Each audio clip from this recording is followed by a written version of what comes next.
Assalamualaikum warahmatullahi wabarakatuh. Perkenalkan, kami dari kelompok 8 yang beranggotakan Fitri Novitasari, saya Muhammad Iqbal Trinajah, Nurma Eryani, dan Wulandari. Di sini kami ingin menjelaskan materi tentang implementasi konsep pendidikan menurut para ahli. Yang pertama, implementasi konsep pendidikan menurut Daniel Goleman. Pendidikan sebagai pengembangan kecerdasan emosional. Daniel Goleman, salah seorang profesor dari Universitas Harvard, dalam bukunya yang berjudul Emotional Intelligence, menjelaskan bahwa ada faktor lain selain faktor IQ yang ikut menentukan tingkat kesuksesan seseorang, yaitu faktor kecerdasan emosional atau emotional intelligence. Kecerdasan emosi merupakan kemampuan seseorang dalam mengelola emosinya secara sehat, terutama dalam berhubungan dengan orang lain. Banyak orang yang berhasil dalam sisi akademik, namun tidak biasa melakukan apapun dengan keberhasilannya dalam kehidupan yang nyata. Dalam proses pendidikan, emosi lingkungan sosial sangat berperan dan perlu dilibatkan dalam proses pembelajaran, karena emosi mempunyai suatu kekuatan yang dapat memicu siswa dalam mencapai suatu prestasi belajar, dan lingkungan sosial menjadi wadah dalam menjalankan proses belajar. Sekian dari saya, materi selanjutnya akan dijelaskan oleh Nurma Eryani. Implementasi konsep pendidikan menurut Dana Zohar, pendidikan sebagai pengembangan kecerdasan spiritual. Menurut hasil riset yang dilakukan Dana Zohar dan Lan Marshall, dalam bukunya menjelaskan kecerdasan spiritual adalah kemampuan internal bawaan otak manusia. Oleh karena itu, melalui pendekatan neurosis yang digunakannya, sifat kecerdasan manusia bekerja melalui atau dikendalikan oleh otak berserta jaringan syarafnya yang tersebar di seluruh tubuh manusia. Untuk itulah, penting bagi seorang anak yang masih dalam proses pengembangannya, orang tua dan guru berperan memberikan bimbingan untuk mengembangkan segala potensi kecerdasan yang secara fitrah telah ada dalam diri setiap anak, baik dari sisi intelektual, emosional, maupun spiritual. Selama ini, kecenderungan potensialisasi anak terfokus pada kecerdasan intelektual, sehingga terjadi ketidakseimbangan perkembangan fisikis anak dalam sisi emosional dan spiritualnya. Materi selanjutnya akan disampaikan oleh Wulan. Baiklah, materi selanjutnya adalah implementasi konsep pendidikan menurut Michel Borba, atau pendidikan sebagai perkembangan kecerdasan moral. Kecerdasan moral sesungguhnya adalah bakat dari dalam setiap diri individu manusia yang sudah mereka bawa sejak lahir. Namun kecenderungan perkembangannya akan sangat dipengaruhi oleh lingkungan sekitar atau lingkungan di mana ia tumbuh. Yang pertama adalah empati. Empati merupakan kebajikan utama yang pertama dalam membangun kecerdasan moral. Empati adalah rasa di mana seseorang mampu menunjukkan kepeduliannya terhadap sesama ataupun objek lainnya. 3 langkah dalam menumbuhkan kebajikan utama yang pertama dalam membangun kecerdasan moral menurut Michel Borba. Langkah pertama adalah membangkitkan kesadaran dan perbendaharaan ungkapan emosi. Langkah kedua, meningkatkan kepekaan terhadap perasaan orang lain. Langkah ketiga, mengembangkan empati terhadap sudut pandang orang lain.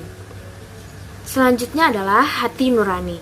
Hati nurani adalah bagaimana kita mampu untuk bertindak mengikuti kata hati. Perlu kita ketahui bahwa yang selama ini membawa kita ke arah yang benar adalah hati nurani kita. Karena hati nurani tidak pernah berbohong. Maka tidak salah jika ada ungkapan ikutilah kata hati kita. 3 langkah dalam menumbuhkan kebajikan utama yang kedua dalam membangun kecerdasan moral menurut Michel Borba. Langkah 1 yaitu ciptakan konteks bagi perkembangan moral. Langkah kedua yaitu ajarkan kebajikan untuk memperkuat hati nurani dan mengarahkan perilaku.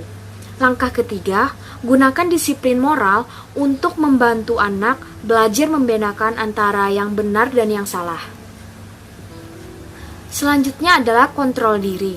Kontrol diri adalah kemampuan seseorang untuk bisa mengarahkan dirinya dan menahan dirinya untuk senantiasa memperhatikan perbuatan yang dilakukannya. Kontrol diri akan sangat berperan penting pada pelaksanaan suatu perbuatan seseorang karena akan mempengaruhi akan seperti apa ia berbuat. 3 langkah dalam menumbuhkan kebajikan utama. Yang ketiga dalam membangun kecerdasan moral menurut Michel Bourba. Langkah 1 yaitu memberikan contoh kontrol diri dan jadikan hal tersebut sebagai prioritas. Langkah kedua, doronglah anak agar memotivasi diri. Langkah ketiga, ajarkan cara mengontrol dorongan agar berpikir sebelum bertindak. Penjelasan selanjutnya akan dilanjutkan oleh Fitri Novitasari. Saya akan melanjutkan materi dari Wulandari. 4. Rasa hormat. Rasa hormat adalah suatu sikap di mana kita mampu menghormati orang lain dalam hal apapun, serta menyadari bahwa kedudukan kita sebagai manusia di mata Tuhan itu sama, sehingga tidak ada yang harus disombongkan. 3 langkah dalam menumbuhkan kebajikan umum. Yang keempat, dalam membangun kecerdasan moral menurut Michel Bourba ialah: langkah pertama, menunjukkan makna rasa hormat dengan memberi contoh dan mengajarkannya. Langkah kedua, menghargai aturan dan menentang kekasaran. Langkah ketiga, menekankan pentingnya sopan santun dan tata krama. Yang kelima, kebaikan hati. Kebaikan hati adalah sikap di mana kita mampu menunjukkan rasa peduli tanpa pamrih dan dengan diiringi keikhlasan. 3 langkah dalam menumbuhkan kebajikan umum. Yang kelima, dalam membangun kecerdasan moral menurut Michel Bourba ialah: langkah pertama, ajarkan makna dan nilai kebaikan hati. Langkah kedua, tidak menoleransi kejahatan. Yang ketiga, mendorong kebaikan hati dan menunjukkan pengaruh positifnya. Yang keenam, toleransi. Toleransi adalah sikap seseorang yang mau menerima perbedaan yang ada di lingkungan sekitar mereka dan tidak menjadikan perbedaan tersebut sebagai hambatan untuk bersosialisasi di antara mereka. 3 langkah dalam menumbuhkan kebajikan utama. Yang keenam, dalam membangun kecerdasan moral menurut Michel Bourba adalah: langkah pertama, mencontohkan dan menumbuhkan toleransi. Langkah kedua, menumbuhkan apresiasi terhadap perbedaan. Langkah ketiga, menentang stereotip dan tidak berprasangka. Yang terakhir, keadilan. Keadilan merupakan tindakan yang akan memperlakukan mereka sesuai dengan apa yang telah ia lakukan. 3 langkah dalam menumbuhkan kebajikan utama. Yang ketujuh, dalam membangun kecerdasan moral menurut Michel Bourba ialah: langkah pertama, perlakukan anak dengan adil. Langkah kedua, bantu anak agar bersikap adil. Langkah ketiga, ajarkan kepada anak cara menentang kecurangan dan ketidakadilan.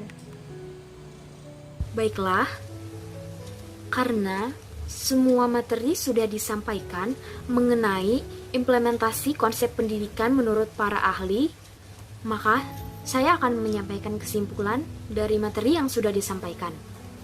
Kesimpulannya yaitu, pendidikan adalah kekuatan pembentuk masa depan, karena ia merupakan instrumen yang mampu mengubah sejarah gelap menjadi terang. Sedangkan pembelajaran merupakan aktivitas yang paling utama yang disebut dengan implementasi konsep pendidikan.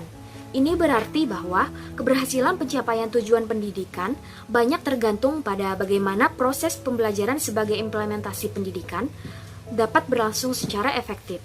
Sistem pendidikan yang dikembangkan suatu negara hendaknya dapat menjadi wadah yang sesuai dengan perkembangan peserta didik. Beberapa pendapat tokoh di atas adalah konsep yang dapat dijadikan sebagai acuan atau pedoman dalam menyelenggarakan dan memajukan pendidikan. Sekian presentasi dari kami.